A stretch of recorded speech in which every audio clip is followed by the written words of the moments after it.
শিশুকে প্রথম ৬ মাস শুধুমাত্র বুকের দুধ খাওয়াতে বলি।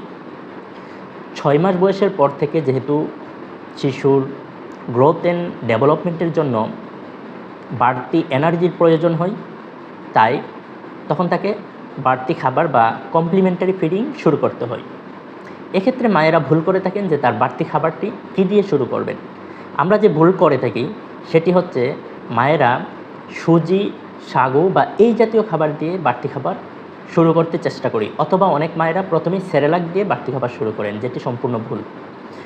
আপনি আপনার বাচ্চাকে ৬ মাস বয়সের পর পাকা কলা অথবা অল্প একটু ভাত চটকিয়ে দিতে পারেন, শিশুকে আলু চটকিয়ে দিতে পারেন, ভাতের মাড় দিতে পারেন। এই খাবারগুলো দিয়ে সাধারণত বাড়তি খাবার শুরু করতে পারেন।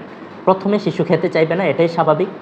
আস্তে আস্তে বাচ্চা যখন খাবার বুঝতে পারবে তার পরিমাণ বাড়াবেন এবং চেষ্টা করবেন ধৈর্য ধরে যেন শিশুকে খাওয়ানো যায়।